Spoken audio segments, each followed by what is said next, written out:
आज मैं आपको ये क्वेश्चन 8 जो है इसका फर्स्ट एंड सेकंड पार्ट जो है आपको एक्सप्लेन करके बताऊंगी। और ये जो क्वेश्चन 8 है आप ये देख सकते हैं, ये क्लास 9th की साइंस की ओसवाल सैम्पल पेपर की बुक है, जिसमें सॉल्व पेपर 2012 से लेकर 2019 तक क्वेश्चन दिए हुए। और ये जो क्वेश्चन है ग्रेविटेशन चैप्टर से लिया गया है, प्रेशर से रिलेटेड है और डेंसिटी से रिलेटेड ये क्वेश्चन है। तो ग्रेविटेशन चैप्टर में आपको ये टॉपिक्स मिल गया होगा, ठीक है। तो यहाँ पे देखिए ये इस क्वेश्चन 8 का फर्स्ट पार्ट क्या बोल रहा है, radius of an iron sphere is 0.21 centimetre, if density of iron is 7.8 ग्राम पर centimetre cube, calculate its mass. यहाँ पर क्या बोला है कि स्फीयर है आयरन का बना हुआ। स्फीयर क्या, जैसे कि आप बॉल देखते हैं ना, क्रिकेट बॉल क्या है, स्फीयर की शेप का है। तो यहाँ पर एक आयरन का स्फीयर है, ठीक है ना, स्फीयर का आयरन का बना हुआ स्फीयर है, जिसका कि रेडियस क्या है 0.21 सेंटीमीटर है, ठीक है ना। स्फीयर क्या होता है, सर्कल की शेप में होता है, लेकिन ये 3D होता है, मतलब कि ये इसका जो शेप होता है 3D होता है, जैसे क्रिकेट बॉल हो गया, ठीक है। तो इस स्फीयर का जो रेडियस दिया हुआ है वो दिया हुआ है 0.21 सेंटीमीटर। और यहाँ पर उससे स्फीयर का जो डेंसिटी है आयरन का, इफ डेंसिटी ऑफ आयरन ये स्फीयर आयरन से बना हुआ है, ठीक है। तो इसमें यहाँ पर आयरन की जो डेंसिटी दी हुई है वो 7.8 ग्राम पर centimetre cube, calculate its mass. तो हमें यहाँ पर मास बताना है, ठीक है ना। मतलब कि जो स्फीयर बना हुआ है आयरन का बना हुआ स्फीयर है, तो हमें उसी स्फीयर का मास बताना है, ठीक है। तो पहले ये क्वेश्चन फर्स्ट सॉल्व कर लेते हैं, उसके बाद ये क्वेश्चन सेकंड हम यहाँ पर इसको सॉल्व करेंगे। तो क्या क्या चीज़ गिवन दिया हुआ है पहले डायग्राम से समझा दें। जैसे ये देखिए ये स्फीयर है, ठीक है ना, स्फीयर इसी किस्म का होता है, ठीक है ना। ये क्रिकेट बॉल जो होता है ना वही समझिएगा, वही शेप है, ठीक है ना। इसको बैंगल मत समझिएगा, बैंगल जो होगा, जो सिंपल सर्कल जो हम बनाते हैं वो 1 डायमेंशनल होता है, ये हमारा 3 डायमेंशनल स्फीयर है, ठीक है ना। ये गोल शेप नहीं बना है। तो रेडियस कितना दिया है, रेडियस देखिए सेंटर हो गया, ये सर्कल का सेंटर हो गया, ये 0.2 हो गया, ये E हो गया, ठीक है ना। तो यहाँ पर रेडियस कितना दिया हुआ है, देखिए रेडियस दिया हुआ है R, मैं इसको R से डिनोट कर रही हूँ, वो दिया हुआ है 0.21 सेंटीमीटर, ये रेडियस दिया हुआ, ठीक है। और ये स्फीयर किसका बना हुआ, आयरन का बना हुआ है। तो यहाँ पर आयरन की जो डेंसिटी दी हुई है, यानी कि डेंसिटी ऑफ आयरन कितनी दी हुई है, 7.8 ग्राम पर सेंटीमीटर क्यूब, ठीक है ना। 7.8 ग्राम पर सेंटीमीटर क्यूब, कैलकुलेट इस मास। मतलब इसका ये जो स्फीयर है ना, इसका हमें यहाँ पर मास बताना है कि इसका क्या मास है, ठीक है ना। ये हो गया। तो चलिए क्वेश्चन को सॉल्व करते हैं, ठीक है। तो यहाँ ये डेंसिटी दिया हुआ है, हमें यहाँ पे मास बताना है। तो डेंसिटी और मास में क्या रिलेशन होता है, तो हम जानते हैं कि जो डेंसिटी होता है इसका फॉर्मूला क्या होता है, डेंसिटी होता है मास पर यूनिट वॉल्यूम, ये मेन फार्मूला होता है, यही फार्मूला होता है ना, ये फार्मूला होता है। तो ये डेंसिटी को डेंसिटी अपॉन 1 कर लीजिए और क्रॉस मल्टीप्लाई कीजिए। तो यहाँ से मास जो है, मास को 1 से इंटू करेंगे तो ये मास हो जाएगा, इक्वल टू, ये इक्वल टू का साइन है, और डेंसिटी को इससे इंटू करेंगे, क्रॉस मल्टीप्लाई करें तो डेंसिटी किससे इंटू हो जाएगा, वॉल्यूम से। डेंसिटी इंटू वॉल्यूम, हमें क्या निकालना है यहाँ पर, मास निकालना है ना।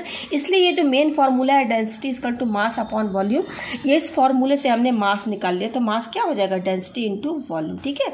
तो यहाँ से हमें ये मास निकालना है, जहाँ की ये डेंसिटी, ये देखिए डेंसिटी की वैल्यू ये दिया हुआ है हमें यहाँ, तो डेंसिटी दिया हुआ है, हमें मास निकालना है, ये वैल्यू दी हुई है यहाँ पर, ये देखिए 7.8 ग्राम। वॉल्यूम दिया नहीं है तो वॉल्यूम हम निकालेंगे, ठीक है ना। वॉल्यूम हम कैसे निकालेंगे, अच्छा यहाँ पर जो डेंसिटी दिया हुआ है उसकी यूनिट क्या है, ग्राम पर सेंटीमीटर क्यूब। तो यहाँ पर जो डेंसिटी होता है ग्राम पर सेंटीमीटर क्यूब भी होता है, केजी पर मीटर क्यूब भी होता है। तो यहाँ पर आपका यूनिट सही है, यहाँ पर आपको कुछ भी चेंज करने की ज़रूरत नहीं है, ठीक है। तो यहाँ पर डेंसिटी हमारा ये दिया हुआ है, हमें मास निकालना है, डेंसिटी दिया हुआ है लेकिन वॉल्यूम नहीं दिया हुआ है, तो वॉल्यूम हमें निकालना होगा, ठीक है। तो वॉल्यूम कैसे निकालेंगे, क्योंकि आप देख सकते हैं कि ये जो स्फीयर जो है आयरन का, ये स्फीयर है, स्फीयर।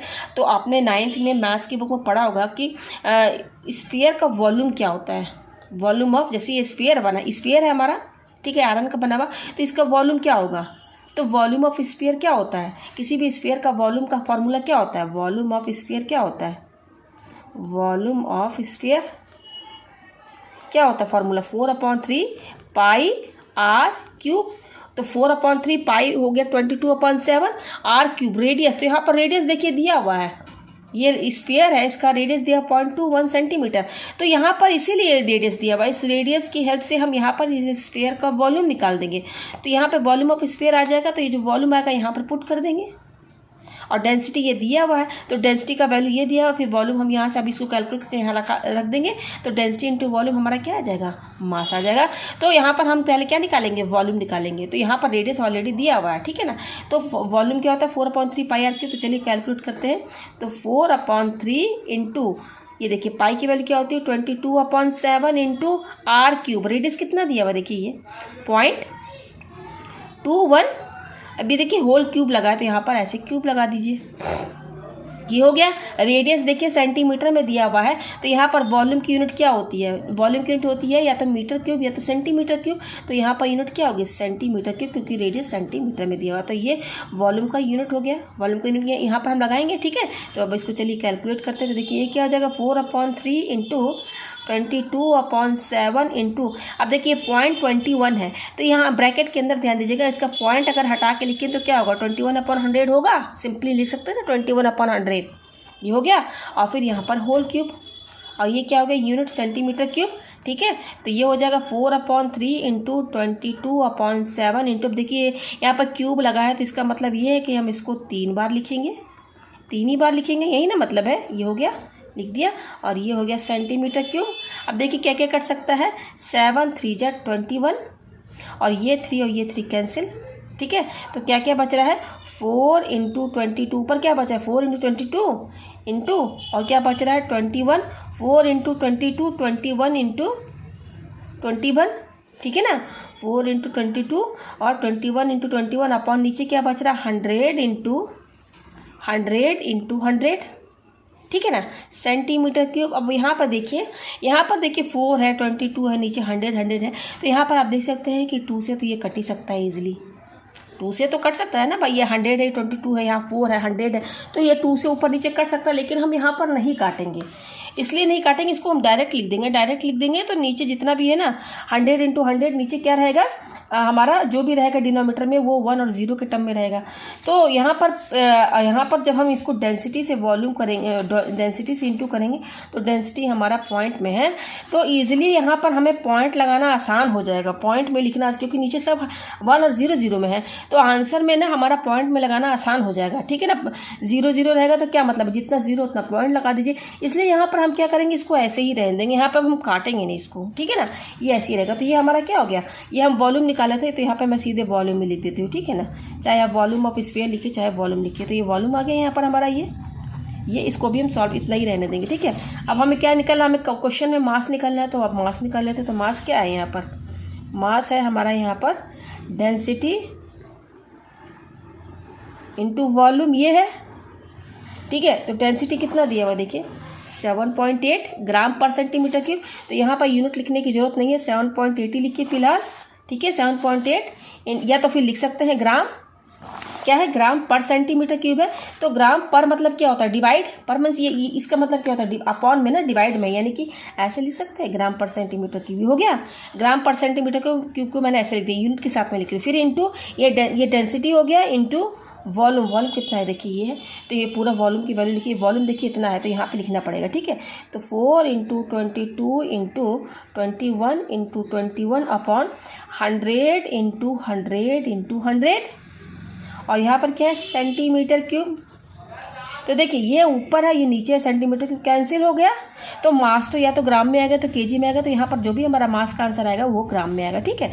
तो यहाँ पर क्या क्या बच रहा है हमारा 7.8, और ये क्या बच रहा है यहाँ पे देखिए 7.8 लिख दिए, ग्राम हम लास्ट में लिख देंगे, ठीक है, यूनिट हम बाद में लिख देंगे लास्ट में। तो ये 7.8 लिख दिया। अब देखिए इसको इंटू कर दीजिए, 4 इंटू 22 क्या हो जाएगा 88 हो गया, 88 इंटू 21 इंटू 21, और नीचे क्या है डिनोमीटर में 100 इंटू 100 इंटू 100, और ये ग्राम यहाँ लगा दीजिए। तो अब देखिए हम इजीली इसको ये पूरा ऊपर इंटू कर देंगे, और जितना नीचे 0 लगा है, जैसे 6 0 है नीचे ना, 2 2 4 6, और 6 0 लगा देंगे, तो आंसर इजीली हमारा आ जाएगा। इसलिए मैंने यहाँ पर इसको काटा नहीं, ठीक है ना। अगर इसको काट देते तो थोड़ा कॉम्प्लिकेटेड हो जाता है, इसको फिर पूरा डिवाइड भी करना पड़ता। तो इजी वे में यही है कि इसको इतने पर ही रहने दीजिए, ठीक है। तो ये हमारे पास आया। अब देखिए सीधे ये सब इंटू कर दीजिए आप, तो चलिए अब हम इसको इंटू करते हैं। तो पहले हम क्या इंटू करेंगे, 21 इंटू 21 हम जानते हैं कि 21 इंटू 21 क्या होता है, 441 होता है। फिर भी मैं इंटू कर दे रही हूँ, ठीक है ना। 1 1 1 1 2 2 2 1 2 2 4, देखिए 441 आया है। ये दोनों इंटू करने पर कितना हो गया, 441। अब ये दोनों इंटू करते हैं, 78 और 88, ठीक है ना। पॉइंट हटा देते हैं, 78 और 88 हम इंटू करते हैं तो क्या हो जाएगा, चलिए इंटू करते हैं। ये 78 है और ये है 88, तो 8 8 64 का 4, 8 7 जा कितना होता है, 56, 56 और 6 कितना हो जाएगा, 62 हो गया, ठीक है ना। इंटू फिर ये 4, 8 7 56, तो 56 और 6 क्या हो जाएगा, 62, तो जोड़िए 4 और ये क्या हो जाएगा, 4 5 6, ठीक है। और ये हो गया 8 और ये हो गया 6, तो 4 और ये 6, ये 6 8 6 4 आया।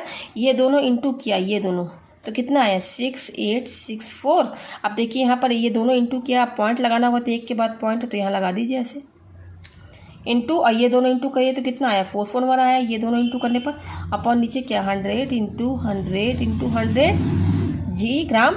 अब ये दोनों इंटू करते हैं तो क्या है, 6 8 6 4। तो चलिए मैं यहाँ पे अलग से इंटू करती हूँ, क्या लिखा हुआ है, 6 8 6 4। पॉइंट अभी हटा दे रहे हैं, ठीक है। 4 4 1 इंटू कीजिए, 1 4 जा 4, 1 6 6, 1 8 जा 8, 1 6 जा 6। फिर देखिए 4 4 जा 16 का 6, ठीक है। 4 6 24 और ये हो गया 25, कैरी यहाँ पे 5 लिख दिया। 4 8 जा 32, ठीक है ना। 34 30 32 और 2 34 हो गया, तो 4 लिख दिया। फिर 4 6 जा 6 4 जा 24 और 3 27 हो गया, यहाँ पे 27 लिख दे इंटू। अब यहाँ पर भी वही सेम चीज़ आएगा क्योंकि 4 से ही इंटू करना है, तो 6 5 4, फिर 7 और 2, ये हो गया। तो 4 6 6 12 का 2। अब देखिए ये क्या हो जाएगा, 8 9 9, ये 9 हो गया, 9 5 हो गया हमारा, 9 5 हो गया 14, 14 और 6 हो गया 20। यहाँ कैरी लगाइए, 8 6 7 8, 8 4 12, 12 और 5 17। फिर ये हो गया 8 4 12 का 2, और ये 7 8 9 10 0 और ये 3। इतना आया इंटू करने पर। और कितने के बाद पॉइंट लगाना है, देखिए यहाँ पर ये दोनों इंटू करने पर ये आया हमारा ये। अब यहाँ पर देखिए एक के बाद पॉइंट लग रहा था, पहले जो इंटू करके जितना आया वो लिख देते हैं। कितना आया, 3027, कितना आया है, 3027 024 और यहाँ पे एक के बाद पॉइंट, तो यहाँ लगाइए अपॉन, ये लगाएंगे ना पॉइंट। यहाँ पर नीचे क्या है, 100। यहाँ पे देखिए इसको डायरेक्ट अगर इंटू करेंगे तो कितना होगा, सीधे एक इंटू करने पर क्या 6 0 लगा दीजिए बस। तो ये हो गया, इस तरीके से ये पूरा इंटू करने पर ये आएगा हमारा एक, ठीक है ना। और ये क्या है, ग्राम। तो अब देखिए, अब इसको तो हम इजीली लिख ही सकते हैं। पॉइंट या नीचे पूरा क्या दिया हुआ, 0 1 और 0 0 है, तो इसको अगर हम फ्रैक्शन उसमें लिखना चाहें डेसिमल में तो क्या होगा। तो देखिए यहाँ पर कितना 0 है नीचे, 1 2 3 4 5 6 6, और यहाँ पर एक के बाद पॉइंट लगाया तो 7 हो गया, यानी कि 7 के बाद पॉइंट लगाएंगे। तो पहले कैसे लिखेंगे इसको, पहले पूरा नंबर लिखिए 3027, फिर क्या है 3027 024, 7 के बाद पॉइंट लगना है ना। यहाँ नीचे 6 है 0 और ऊपर एक के बाद पॉइंट लगा हुआ है, तो 6 और 1 पॉइंट, तो 7 हो गया। तो 7 के बाद लगाइए 1 2 3 4 5 6 7, यहाँ पे लगेगा। तो यहाँ पे ये देखिए 0.30 आ रहा है, यहाँ पे एक 0 लगा दीजिए, ग्राम। तो आंसर हमारा कितना आएगा, आंसर इसको नियरली आप 0.3 भी लिख सकते हैं, ठीक है ना। 0.3 या तो ये पूरा लिख दीजिए, या तो फिर इतना है 0.3 ग्राम। तो यहाँ पर 0.3 ग्राम आंसर आया। कहने का मतलब ये है कि ये जो स्फीयर बना हुआ है ना, आयरन का बना हुआ, इसका जो मास है अगर हम इसको मेज़र करें तो 0.3 ग्राम यहाँ पर आएगा। तो ये फर्स्ट पार्ट जो है सॉल्व हो गया। फिर सेकंड सॉल्व करते हैं। सेकंड क्या बोल रहा है, a pressure of 1000 pascal acts on a surface of area 15 centimeter square by a block of mass m. Calculate m. Calculate the new pressure exerted by the same block if the area of contact with the surface becomes 10 centimeter square. 10 centimeter square। यहाँ पे क्या बोल रहा है कि एक ये pressure of 1000 pascal का प्रेशर जो है एक एरिया है 15 सेंटीमीटर स्क्वायर का, उस पर एक्ट कर रहा है, ठीक है ना। बाई ये ब्लॉक ऑफ मास, एक ब्लॉक है जिसका कि मास m है, और ये ब्लॉक जो है एक 15 सेंटीमीटर स्क्वायर एरिया पे रखा हुआ है, तो उसकी वजह से जो प्रेशर बनना है, ठीक है ना, वो 1000 पास्कल बनना है। हमें यहाँ पर उसी ब्लॉक का मास कैलकुलेट करना है। फिर यहाँ बोल रहा है calculate the new pressure exerted by the same block. अब यहाँ पे यही बोल रहा है कि वही सेम ब्लॉक है, ठीक है ना। अब उस सेम ब्लॉक के जो सेम ब्लॉक है वो एरिया जो अब ये जिस एरिया के साथ वो कांटेक्ट में, जिस सरफेस के साथ वो कांटेक्ट में है, उसका जो एरिया है अब 10 सेंटीमीटर स्क्वायर कर दिया गया है। तो अब क्या प्रेशर न्यू बनेगा। पहले एरिया कितना था 15 सेंटीमीटर स्क्वायर, अब यहाँ पर जो एरिया है उसका जो सरफेस जो एरिया जो सरफेस है उसका जो एरिया है अब 10 सेंटीमीटर स्क्वायर कर दिया, लेकिन ब्लॉक यहाँ पर सेम है। तो अब क्या न्यू प्रेशर होगा, हमें यहाँ पर ये कैलकुलेट करना है। तो हम जानते हैं कि जो प्रेशर होता है फॉर्मूला क्या होता है, प्रेशर होता है फोर्स अपॉन एरिया, ये होता है फॉर्मूला, ठीक है ना। तो क्या क्या चीज़ गिवन दिया हुआ देखिए यहाँ पर जो प्रेशर दिया हुआ 1000 पास्कल दिया हुआ, तो यहाँ पे लिख दीजिए प्रेशर, इसको मैं पी से डिनोट कर रही हूँ। ये कितना दिया हुआ है 1000 पी मीन्स क्या होता है पास्कल, ये दिया हुआ है 1000 पास्कल। एरिया कितना दिया हुआ है, एरिया यहाँ पर ए वो दिया हुआ है यहाँ पर 15 सेंटीमीटर स्क्वायर, ठीक है।